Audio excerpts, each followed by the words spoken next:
I think that you could have lived your comfy life in the way you're living it, but you got out into this war.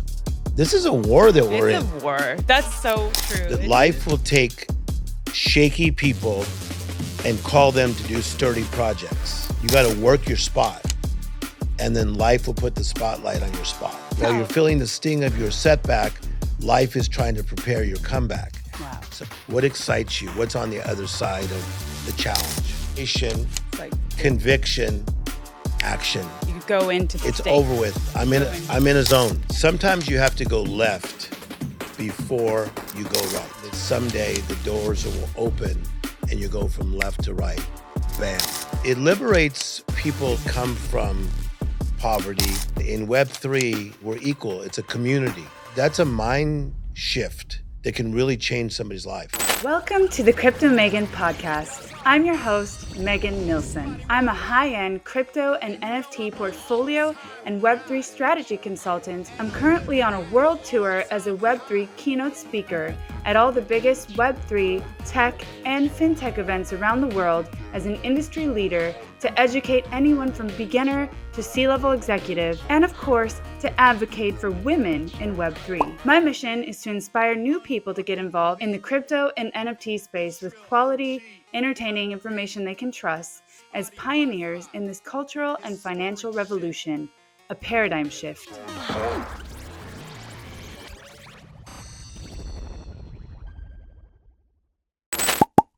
Communication in Web3 is highly fragmented and frustrating. Users have to check various channels to stay up to date with their digital assets, sifting through thousands of spam and notifications. This is why we created Ethermail, the first Web3 email solution. Welcome to the show. I'm your host, Crypto Megan, and today we have a very special episode for you guys. I'm so excited to share this with you. It's a friend of mine, also a mentor, Tim Storey, life coach to the stars, to the likes of Quincy Jones, Stevie Wonder. I mean, we are in the presence of somebody who's done absolutely incredible things, renowned author of Miracle Mentality. Tim, thank you so much for being here. Thank you for that grand introduction. And how awesome is it that we are in Hollywood, California? I mean, we're here where all the magic happens. It's so crazy. I mean, you and I, we met in Marbella, halfway across the world, Marbella, Spain. Mm-hmm. And now we're sitting here having this conversation in Hollywood. So that's so awesome. But I have to tell you this, that when I was in Marbella, I was there on vacation. Right. And then I was so connected to what you were saying about crypto and just finance that I went to your seminar at Nobu, and you were so amazing. I was going to take like just a couple little minutes of footage, but I just kept recording because your stuff was like fire. So I'm so proud of you and what you're doing and how it's working. Thank you so much. I mean, that means so much coming from you. If I could be half the public speaker that you are one day, I mean, that would be the greatest honor of all. But, you know, when you speak about something that's a deep passion and you're really excited to propel that narrative and to teach people, I think that that shows no matter how good of a speaker that you are, but you have truly mastered that craft. And you're one of the few people in the world that can say things that really stick with people. And I think that one of the greatest talents also as a psychologist or as a life coach is to be able to synthesize information in a way that somebody can actually retain that and then use that in their daily life and it sticks with them, you know? Yes, but I think you're doing it in your own style. And so I think you're completely correct that when you're passionate about something and you have a revelation about it, it comes out in a way where it's sticky. Right.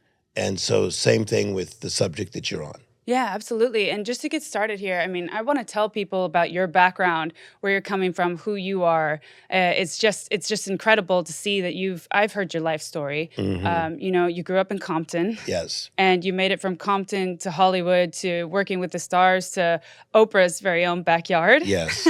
And it's just incredible. So tell us a little bit about your life and your upbringing and, you know, how you got to where you are now. So really, you know, I was raised not too far from here. So Compton is not far from Hollywood, but it's just like a whole different space. So as you know, Dr. Dre's from there, Venus, Serena Williams, Kendrick Lamar.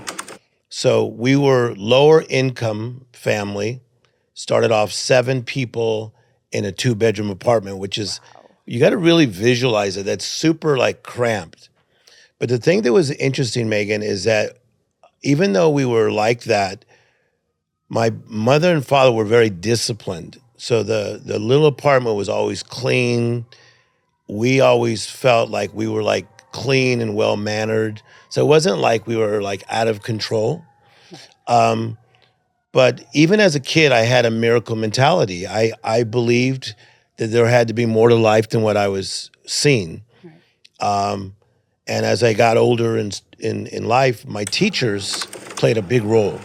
So my sixth grade teacher, a guy named Mr. Probert, he made me stay after class one day, and then he said, I want to tell you something. I didn't know what he was going to say. He says, I want to tell you that I think you're brilliant.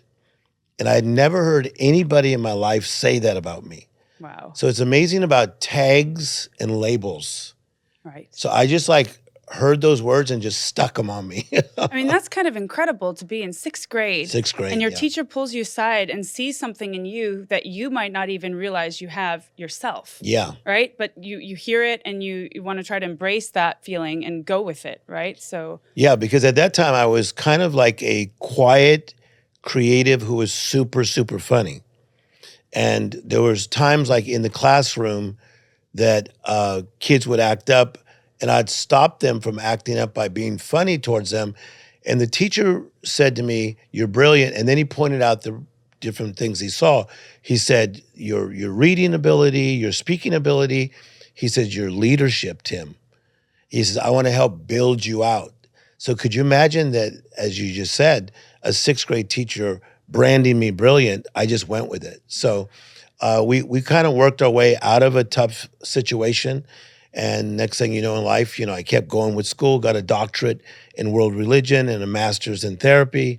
And then my life just took off. that's incredible. Yeah. I mean, that's absolutely, there seems to be a common theme that I've been seeing, and that this brilliance is coming out. You said Serena Williams, you named all Yes. these people who came from tough situations growing up, and they really grew to be someone incredible, And yesterday, I just interviewed a well-known family, actually hip-hop royalty, the Truly. Snoop Dogg family. I mean, they're iconic in our generation. I mean, they just truly brought the art of music to people's lives and given them so much joy. And they grew up in Inglewood, Yes. right? I just interviewed yesterday his son, Cordell Broadus, and his father, Papa Snoop, which joined the show. And that was just incredible to see these generations of, multiple generations of serial entrepreneurs that have come out of these hardships. Yes. Is that some kind of a common theme here that we can look It really is. And the common theme is hardship.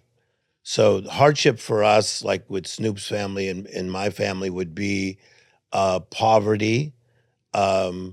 Usually a lot of addiction is in there. But someone could be in Barcelona, Spain right now, or Oslo, Norway, but maybe they've been through their own type of hardship. It could be maybe their parents got divorced or they had an illness. But we can really turn our pain into power.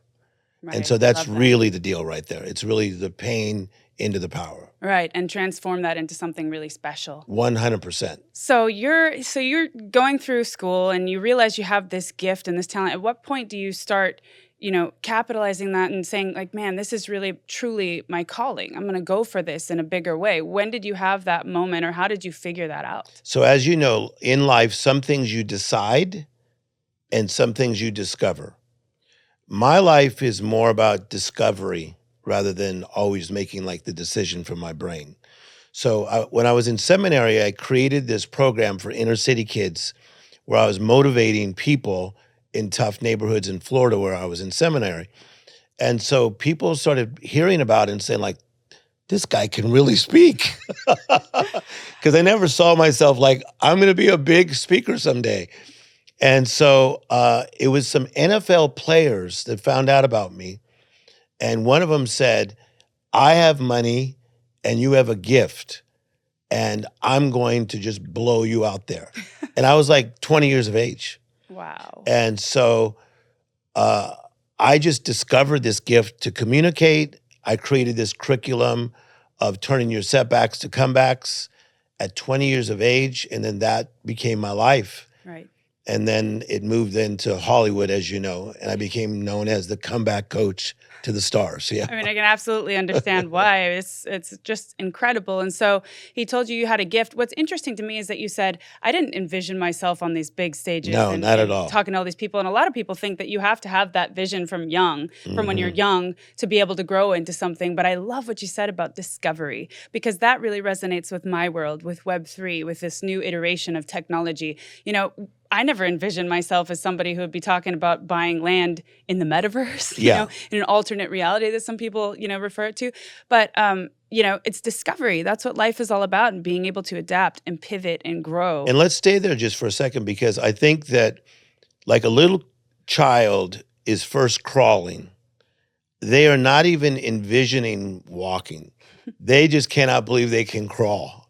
So that's why you have to really proof your home so the kid doesn't crawl down the stairs, because that kid cannot believe it can crawl.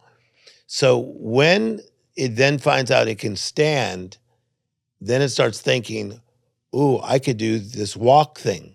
Right. So this is what happens in life. And for me, as your friend, it's been so awesome to watch how you've gone from the crawling to the walking, okay, Yeah. to the running to the soaring.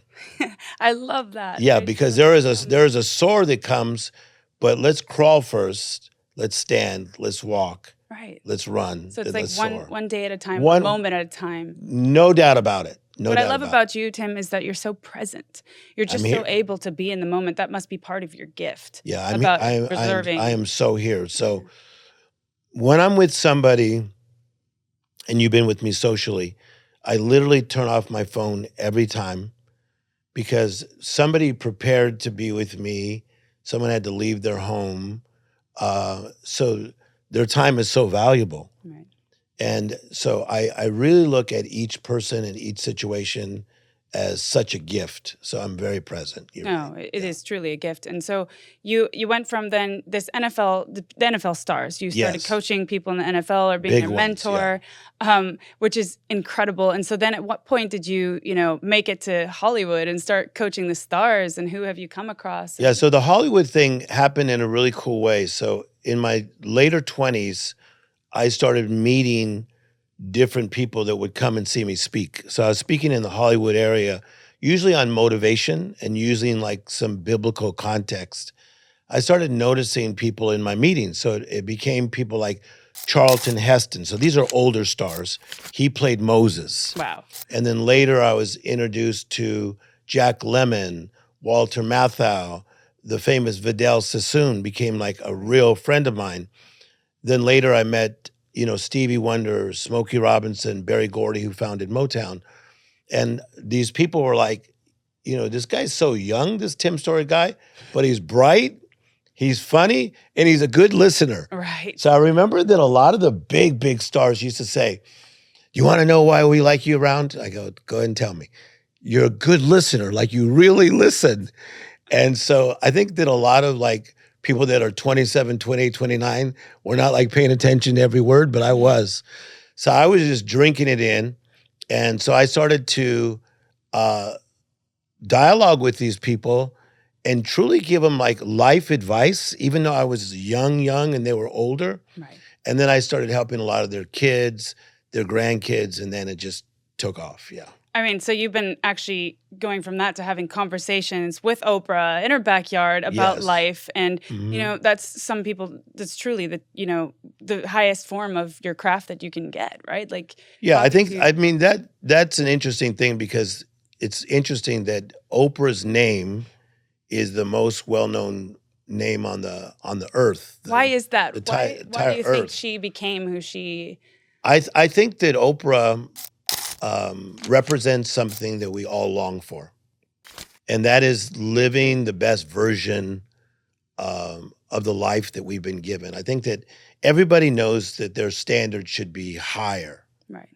And Oprah's story of coming from challenge and going through a lot of painful experiences, even as a teenager, but constantly deciding just rise above.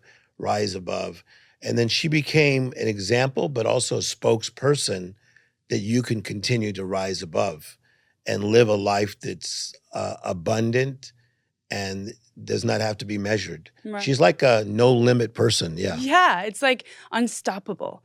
Someone that has that force within them so strong that you just cannot be stopped because it's just so alive inside you, right? That gift, that calling. Yes. But something I think that you'll appreciate is that there's a scripture in the Bible that says, do you see a person skilled at their work? They will serve in the presence of kings. They will not be obscure. But I see this in the same thing with you. When I saw you speak in Marbella, Spain, you were so prepared with your slide presentation, all your visuals were so prepared. And then after when you did a Q&A, and there were some people that didn't really understand the space, they did not understand Web3, they did not understand some of the things you were talking about, you were so prepared with the proper answers. So in my opinion, that's one reason that people get escalated is that they become skilled at what they do. Interesting. You're prepared for those situations. 100%. So you welcome those questions. So this is what happened with an Oprah Winfrey. She became skilled at her work and then served amongst the elite. Right. You become skilled at your work and you're serving amongst the elite. So I think for anybody that's watching right now, you got to work your spot. And then life will put the spotlight on your spot. Oh, that's so cool. I love that. I love that because I just keep going back to what you were saying about you don't envision. I mean, okay, there's one thing that's, you manifest things. And I've heard you talk about manifesting, but it's not enough to manifest. You've got to reap the benefits of that harvest later, right? You've got to actually do the work after you manifest. But another thing is like planning where you're going to be. That just doesn't happen that way, does it? Right. You can have a vision of more or less where you want to go with what you're doing, but actually seeing yourself what's your legacy going to be or where do I want to be? It's just a discovery process. Yeah, I love that. So we can break it down by, let's look for just a couple minutes at Walt Disney. Mm-hmm. So Walt Disney is walking in an amusement park with his friend, just one friend. And he says to the guy, I'm going to build my own someday, but mine's going to be different, better, and more magical. So this is kind of cool. He goes into somebody else's amusement park and gets an idea. So it starts with an idea. Right. Says, hey, I'm going to build my own, but mine's going to be different, better, more magical. 20 years later, in 1955, Disneyland opens, and it's different, better, more magical than any amusement park in the world. So it starts with this idea that he gets sparked by, and then he starts to do what? Crawl, stand, walk, run, soar. Amazing. Yeah. Amazing. And it's funny that you brought that up because I talk about Disney sometimes in my presentations as, I believe Disney was born off the back of the Great Depression. Yes. And it's interesting that like this smiling, whistling mouse at that time was just what America needed to rise from the ashes, to come up. Technology is meant to bring joy to people, and that technology should be accessible. And so that's what my world is, and we'll segue there later. But just that thought of, these things that are built out of troubled times that bring joy to people, they really actually do propel society into the next iteration. No, I love what you're saying. So as you know, success is finding the need and filling it. So when I came up with this comeback concept, turning your setbacks to comebacks, obviously the word comeback has been in the American dictionary and other dictionaries of other languages for many, many years. But I breathed life into this idea of the comeback by adding some little sequence to it, where I said, don't sit in your setback. Don't settle in your setback. Don't cement yourself in your setback. And then I'd say, while you're feeling the sting of your setback, life is trying to prepare your comeback. Wow. So I breathe life into a word. And who doesn't need a comeback? So at 20, I became known as this comeback coach, but I didn't know that it would be to the world. I just got done speaking at an event with 18,000 people in a whole other country. I've been to 78 countries of the world doing this. So I never envisioned all that. I just knew somebody needed to come back. I love that. It's like you're just taking your craft and bringing it to where people need to hear it, your message. Yes. And that can lead you to, endless, limitless places. I mean, we can't even envision sometimes where we may be. But as long as we're focused on the moment and what we need to do right now, Yeah. and that we're aligned with our goals and our, vision for where we want to head toward, we will do great things. And that greatness can be in everybody, right? Even if they feel like No doubt about it. And in fact, the current thing that somebody might be feeling right now, like that they think is just a pain point or a pain experience, may be the very thing that's going to propel them. So not only is pain power, pain can propel you. So my pain has propelled me. So I think about like this area. Probably for 10 years straight, I was down the street with Kanye West while he was working on album after album after album. This whole area of Hollywood and go down a couple other streets, all these studios, I've been with every famous rapper in the world that is recorded around here. And people always say, like, how do you get to know all these people, or why do they call for you? I think I understand pain. I understand challenges. I understand setbacks. And I realize, though, that you don't have to stay in that place, but you can turn your setback into a great comeback. No, I love that. And, this whole like decade, 2020 has been a major setback for so many people, but there've been so many silver linings. And actually the birth of all of, the world that I'm so involved with and, working on it came out of that. It came out of people needing to connect online.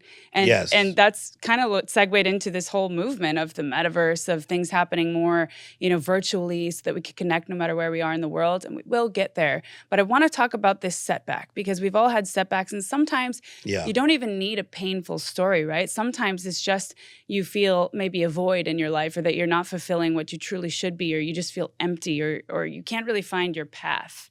So, I think it's interesting. I'd like to hear, what were some of the setbacks for you along your journey that you were able to overcome through this mindset? I think the setbacks for me starting off was the fact that my family was dysfunctional. Like you would, many. Yeah, you would meet other families and they seemed like they were more like the Brady Bunch or the Partridge Family, but mine was not so much. So that was like a challenge in my mind. Then other things would happen in our family that were challenging. But, what has to happen is that to turn a setback into a comeback, you have to, number one, become awake. So you become awake. So you now see clearly that something is wrong. But secondly, you have to take inventory. So I took inventory and I thought, this is not how I want to live. So thirdly, you have to find the right partners.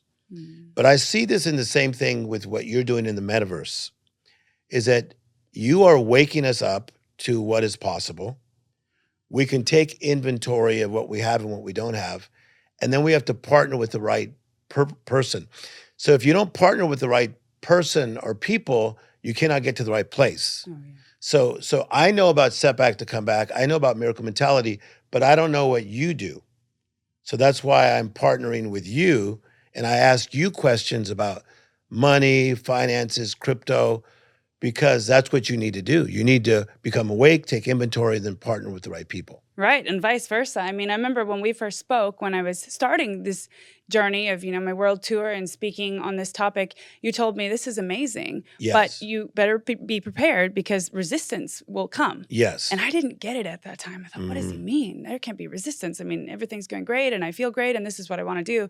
And, lo and behold, I discovered what that resistance meant. Yes. And that's what I mean by, overcoming adversity or struggles or challenges. Firstly, women haven't always had the forefront or the spotlight in this world, in the tech world. They haven't always fulfilled these positions that they are now. Things are changing and they're shifting. Yes. But there's a lot of adversity.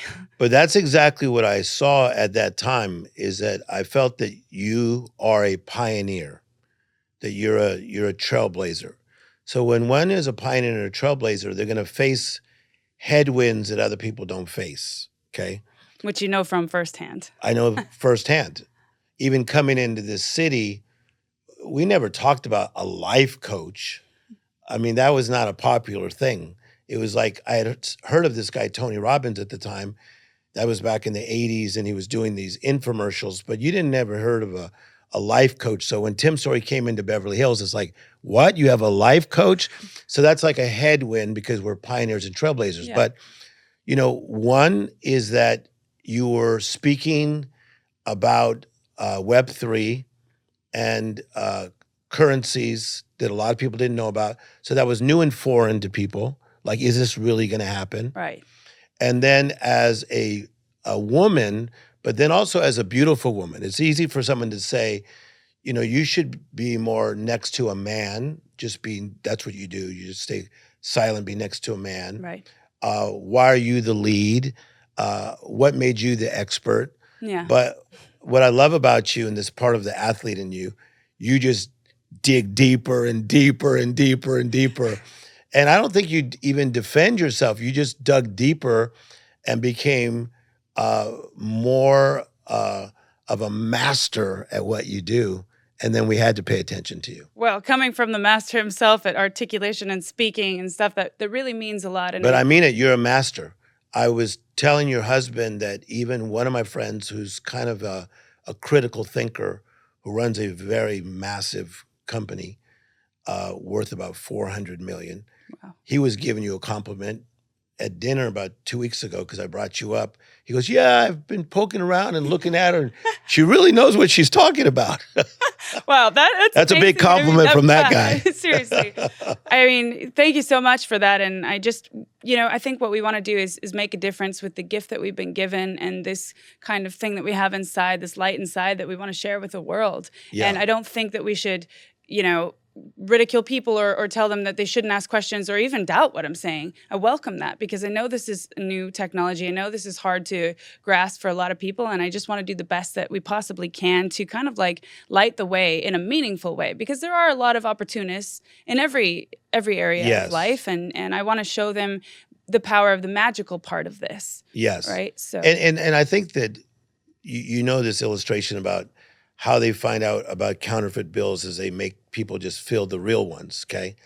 And that the longer you're out there is that we're finding out more and more how real you are because you're standing the test of time and the test of the market and everything that's going on. yeah.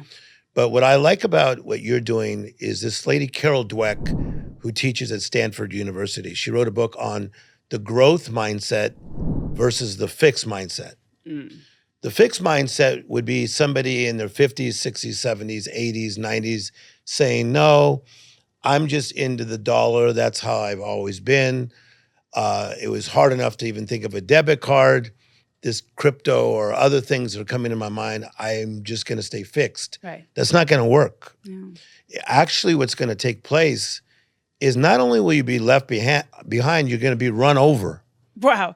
You said it absolutely perfectly. I would say you get left behind, but the run over part, I mean, the technology is going there. This is the future, whether you like it or not. So you may as well embrace it now and try to learn all that you can. Can I give you an example? Yes. So just getting off an overseas flight last week, everything is shifted.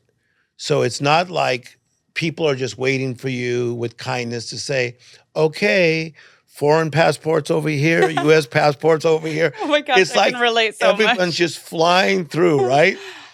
And then everything now is like digital.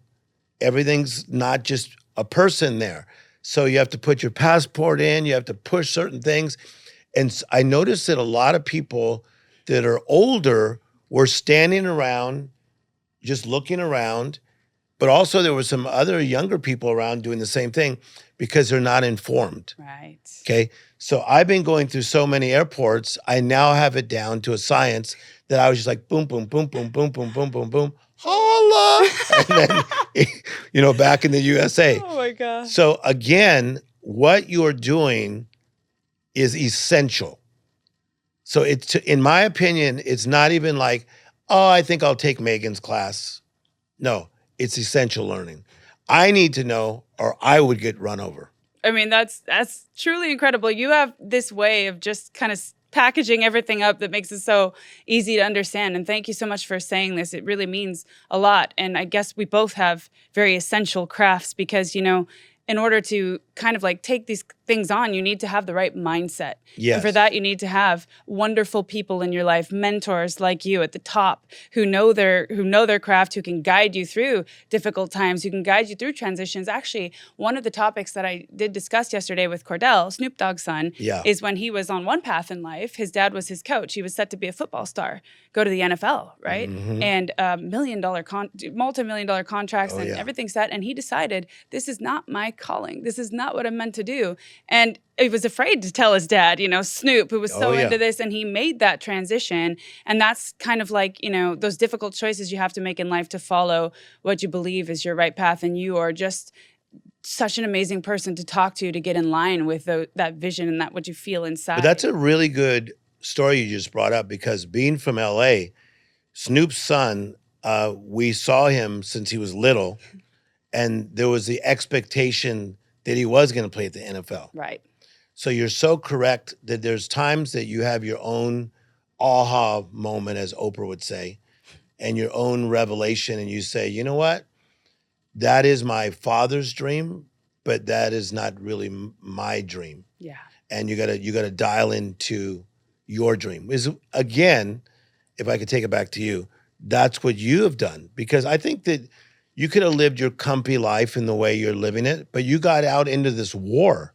This is a war that we're in. It's a war. That's so true. It is a war. It is like a war. The great reset. It's a changing of ways. It's the old ways are dying now, and it's a whole new world whole new precipice of life that we're entering here. And so. Yeah, but it's an interesting thing about life is that I often say that life will take shaky people and call them to do sturdy projects. And what I mean by that is I started off shaky, a kid from the inner city, but as I grew, I became more and more fit and sturdy to do what I do. Right. And to go from this city, Hollywood, Beverly Hills, but all the way to Washington, D.C. to work with the biggest politicians that we have, to presidents of our country and all these other countries that I go to, who would have ever really thought that? Yeah. Right. And yet your energy, you're just so humble. You're just willing to listen to everybody. And part of that, the way that you are, is the whole ethos of Web3, because we're all kind of on an equal playing field together now going into this, because it's the people's movement, right? Like we have to coordinate with each other to make this work, because it's happening from the inside out, not the outside in. Yes. So the suits now are not the ones controlling everything. We're working together and we're all just one degree away. And I just love how you can just sit down with anybody and they can feel so comfortable with you. And not everybody can say that, right? And one of the things that I wanted to ask you about mindset and, struggling with adversity and ups and downs like we do in these markets and lots of emotional roller coasters. One thing that I feel inside, and I think that this, you can tell me if I'm right, but, one of the things in the mindset that you must have is that kind of like unshakable, sometimes when I feel like people are going against me or have the resistance from certain areas, I just feel like I will do whatever it takes. I don't care. Like I'm going to keep going. This light that says, no, I can't. If somebody says no here, I'll go there and I'll open another door. And that will to like keep going. Yes. Right? And the way that comes to a person is that word that we talked about earlier. It's revelation. So when one gets a revelation of something, revelation leads to conviction. And then watch what I do with this. Revelation, conviction leads to action. So when I talk to you, I see that you have a revelation about what you're doing. It has led to conviction. When someone has a conviction, they know that they know that they know. They don't just know. They know that they know that they know. Let's take Michael Jordan. He's like, put 2 defenders on me, I'm still going by you. Oh, I love it. Put 3 defenders, either I'm going to come back and do a fadeaway or I'm going by you. Because he knew that he knew that he knew. So when I talk to you about this whole thing that you're doing, you know that you know that you know. So I got to give one quick example. I'm about to speak at this conference and the organizer comes to the back to talk to me and he goes, hey, Tim, are you feeling okay? I go, yeah, I feel great. He goes, you're going on, like I said, in 4 minutes. I go, yeah, I feel great. He goes, I saw you at this one conference and you were like really on fire and really almost blew up the stage. It was amazing. He goes, is that going to happen? I go, yeah, I'll be all right. Because I am so laid back. You are. That behind the stage, most big speakers are pacing, almost pounding their chest. I'm playing with my friends' kids, toying around with people, small talking, and then they go, okay, mic him up. And I'm just still smiling. But when my feet hit the stage, revelation, it's like conviction, action. You go into the It's state. over with. I'm in a zone. And I've seen it. I've witnessed this, and it's something that blew my mind about you is you just go on a stage and you command the presence no matter where you are in a world. People just stop. They just stop, and that's when you know you're in the presence of somebody who is truly, shining in their light. Right? Somebody has a revelation of something, a true revelation that can lead to true conviction, that leads to true action. And this is what you're doing, is you're taking these action steps now, and you're moving with purpose and intent. What you and your husband are doing is not by accident.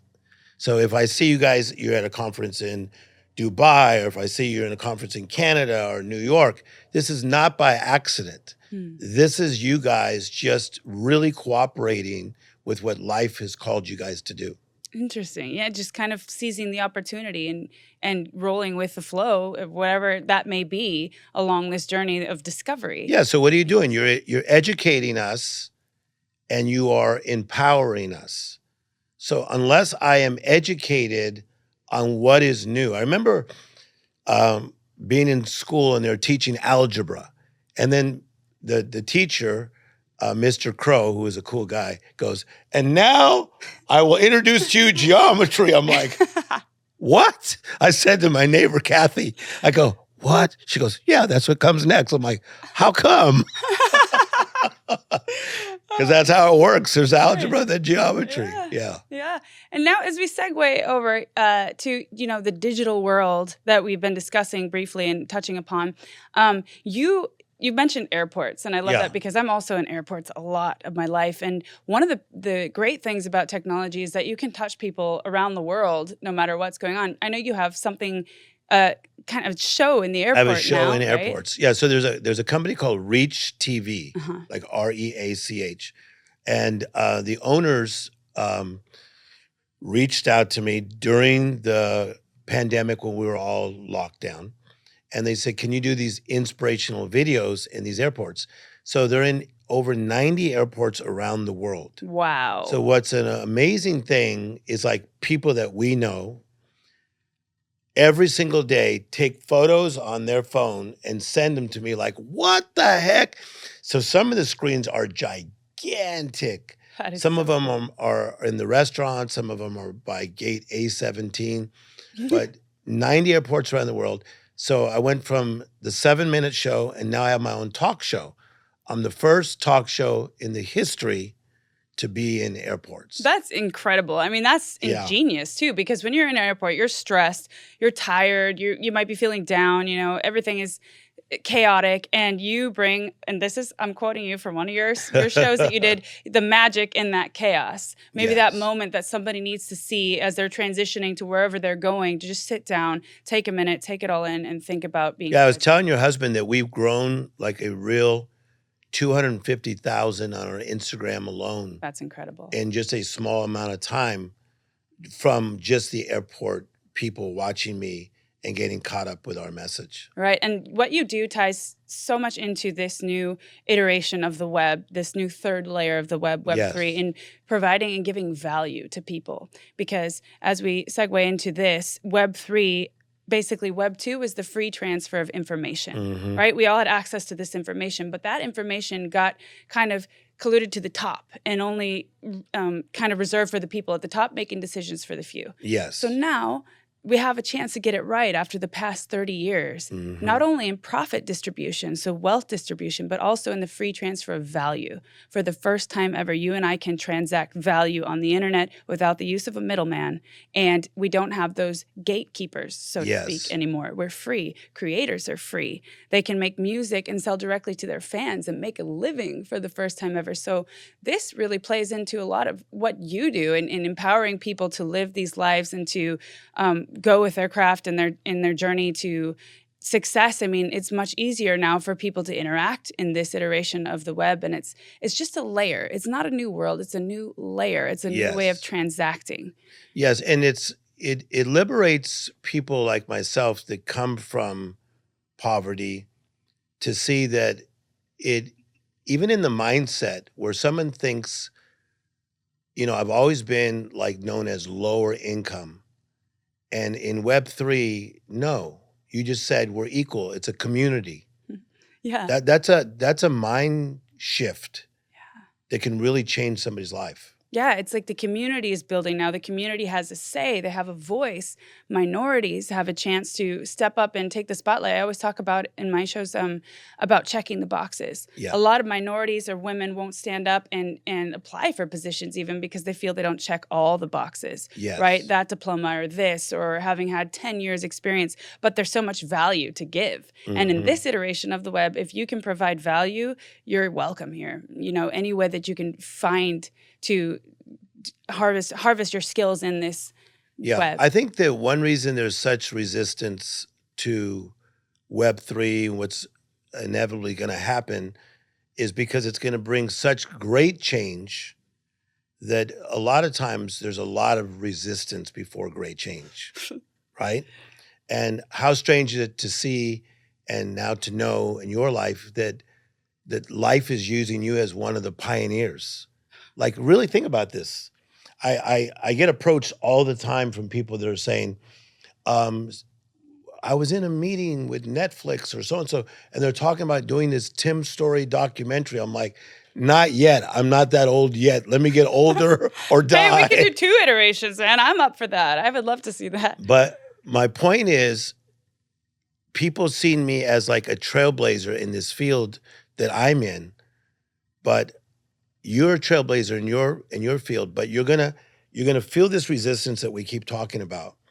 But the reason to get on the other side is the change that it's gonna bring. It's so much greater than, anything we can imagine. And that's enough reason to get to that other side of things, right? And to go through this resistance. And eventually, I mean, we're seeing it with all the big conglomerates and corporations. And now once we get some sort of regulation, instead of being the Wild West and the crypto cowboys that we are, which I love, but, like some kind of structure that makes people feel safe and comfortable. I mean, this is it. This is the kind of like the brain drain. All the internet's most brilliant minds are leaving their Web 2 jobs, transitioning to Web 3, starting with Jack Dorsey, the founder of Twitter, right? Who's now working for Block. And we're all headed that way. And we can see the signs, and the banks are having trouble now. But I love the word you just used because I'm a wordsmith. The word structure. This is what I'm looking for from Web 3. I need structure. Because if I just have a young guy come up to me and say, you need to listen to this guy. Then I listen to this guy and he's just rattling on about what you should do. I'm like, well, who is he? Well, no one really knows. He never shows his face. Oh, yeah. That's a big thing in Web3, the anonymity, the being anonymous. And I think that's great that this movement allows you to be anonymous and just... For example, I just saw something yesterday that said, okay, I want to apply to rent a house. My income is minimum of $100,000, always in my account that you can see here on the blockchain. I have no criminal record, and that's it. Mm-hmm. Let me rent this house from you without having to give those details if you want to remain private. But I do think it is important as thought leaders to come out and, as part of paving this way for people who are scared. It's so normal to be scared. We need to, in my opinion, I want to be out there so people know who I am. I want to be transparent. So, I'm not going to disappear. Okay, can I tell you something that fits perfectly with this about structure and rules? So I was watching Australian rules football recently, okay? Just like last week. There's 80,000 people in this arena, okay? So you know this. American football, we have 11 players on each side. Right. They have 18. Oh, my God. Megan, it looks like too many people out there. So That's a great analogy. With the 2 guys I'm with, I'm like, okay, so can they hit him in the back? Because there's certain rules in football on how you can tackle him and how you can come. Yeah, you could hit him from any side. That feels like crypto sometimes. And then why does he run and then he kicks the ball for no reason? He goes, that's because. And then there's not one goal post. There's 3. There's one in the middle, then another. So the more I stayed with these guys and asked the questions, then they told me the rules. and the structure.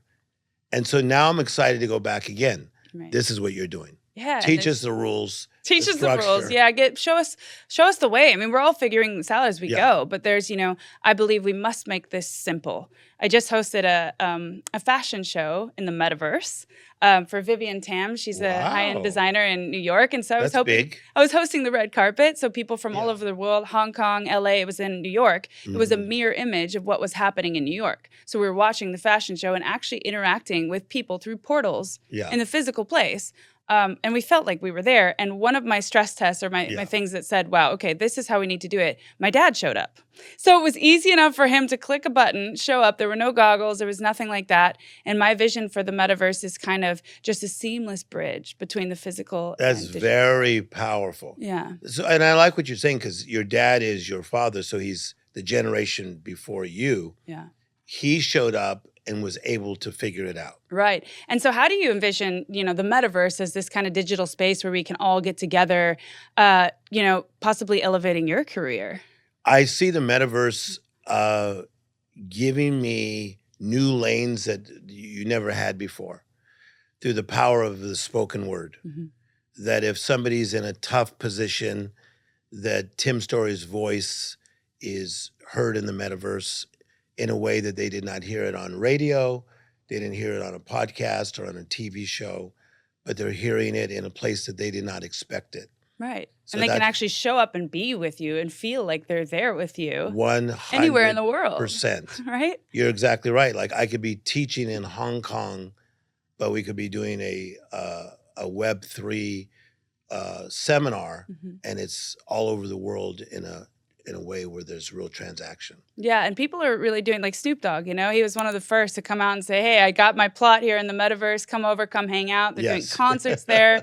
I'm going to go back to that thought of bringing joy to people. Mm-hmm. That's what this movement is about. The technology is about, is to bring that joy. And so you bring joy to so many people around the world, and I see this as a powerful tool for you in your career to be able to speak to the masses without having to actually be there, for people who can't travel. Yes, and I'm excited, and I like to be one of the first. So that's one reason that when I was talking to you and your husband in Marbella, I was like so intrigued by what you were doing, because I'm like, she is not normal, this lady. I guess you could say that. Yeah, it's not a normal thing. She is really like caught on to this, but I can tell when somebody really has it. There's a funny story that Jamie Foxx talks about, that he saw Ed Sheeran at this little concert before Ed Sheeran became big, but he knew that he was going to be big. He just knew it. And he let him live on his couch for a while. And now Ed Sheeran tells the same story. That's incredible. And, anybody that's a real seer, you can tell when somebody's next. So I knew that you were next. I knew you were going to do big things. And so I think that through our relationship, you're going to help give me ideas of where I could use my voice. Oh, absolutely. And vice versa. So I'm excited about that. Yeah, there's so much synergy here, because this is actually about lifting people up, bringing them, giving them opportunities, facilitating those opportunities. And we're able to do that now. In fact, I see something cool for you, like having your fans or people who want to access your program through an NFT. And then you can actually see who's your like super followers, or who really actually engages with you most. And then maybe do a meet and greet. There's so many possibilities through NFTs that there weren't in other iterations of the web. Yeah, it's a whole new world. And for me, because I do not have a fixed mindset, I have a growth mindset. I'm so wide open and have my funnel open to all these possibilities. Which is explaining why you've been able to be so successful, because I believe that people in the world who have that kind of like set mentality, it's hard for them to evolve with the times and to keep up and not be run over, like you say. Yes. It's important to have that open mentality. And part of that comes from getting educated, because people are afraid of what they don't know. Mm-hmm. And new technology has traditionally always been demonized, including AI. True. People fear what they don't know, when really it's meant to be there to elevate the life that we're living now and to enhance it, not to replace, right? Yes. Yeah. So let me ask you one question, Okay. being that I interview people. What is the thing that excites you about this project that you're on, that you're willing to go through the obstacles and fight the good fight, what excites you? What's on the other side of the challenge? On the other side of the challenge to me is freedom. It's freedom. It's also financial freedom. You have sovereignty over your money. It's freedom Wow. to express, to create. That would be the one word. Freedom and ownership are the two things that we really couldn't truly have Yeah. in Web 2, right? And in the second layer of the internet. And so those thoughts propel me forward, and I want that for everybody. So that's so powerful because I know you guys, you and your husband, it's not just on the financial side, which I think that's what really messed it up for some people in some phases of Yeah. what's taking place in Web3 is what is the motive? And your motive is freedom, Right. to see people grow, to see people prosper. Yeah. And that's why you're going to continue to win. Yeah, which is also what your alignment goes with, to see people thrive. 100%. Right? So To lead them through the I tough really can't times. lose in this case. Yeah. Yeah, like in my life, people try to give me things all the time. People have tried to give me boats, cars. They give me a lot of watches. Somebody recently tried to give me a horse. And I was teasing with one of my friends. I said, why do they try to give me things all the time? They said, you reap what you sow. And it's the truth. You sow good things into people, whether you want to call it God or the universe, it's going to come back to you. Oh, that's so beautiful. And as we wrap this up, for people who are watching who may be struggling to find their path in life or feel like they're currently in a setback with, the COVID whole pandemic that we had, locked in the house, and now coming into recession. Yeah. What would be your advice to those people? So my advice would be something you're going to like. Sometimes you have to go left before you go right. And to be left is to be rejected, forsaken. It just did not work. Right. And you find yourself left. So what do I do on my left, Tim Storey? You don't just settle, but you get seasoned. Wow. Some people just settle on the left and they go like, okay, now I'm left and I guess that's my life. No, you get seasoned on the left and get ready for your right. That's And the seasoning is the preparation and knowing that someday the doors will open and you go from left to right. Bam. Wow. That was powerful. I mean, all those listening, you heard it here. This is how you get unstuck, right? Yes. This is how you continue forward and get through those tough times. Yes. So Tim, as we wrap this up, what are you working on now? What can people get involved? How can they get coached by you? So number one, thank you for having me. Yeah. I'm so proud of everything you're doing. And I have a new program called Magical Living. So everything that I am about. And I'm doing this with Mind Valley, so mindvalley.com. And it's a new course called Magical Living, where it's like 20 different lessons on how to have magical living in your marriage, in your relationships, if you're single, with your kids and your finances, all on magical living. No, there couldn't be a better time to kind of get into that and have access to that than now, right? When people need to feel good and be uplifted and get that boost. And life can still be magical, no matter what anybody's gone through. Magical is extraordinary, uncommon, not normal. I love it. And Jeff Bezos from Amazon has this thing that he says. He says, you can have a job, you can have a career, or you can have a calling. And if you find your calling, you've hit the jackpot. And you have certainly found your calling. And I feel so lucky to have you here today and for you to share your gift with the world. Thank you so much for being here. Thank you.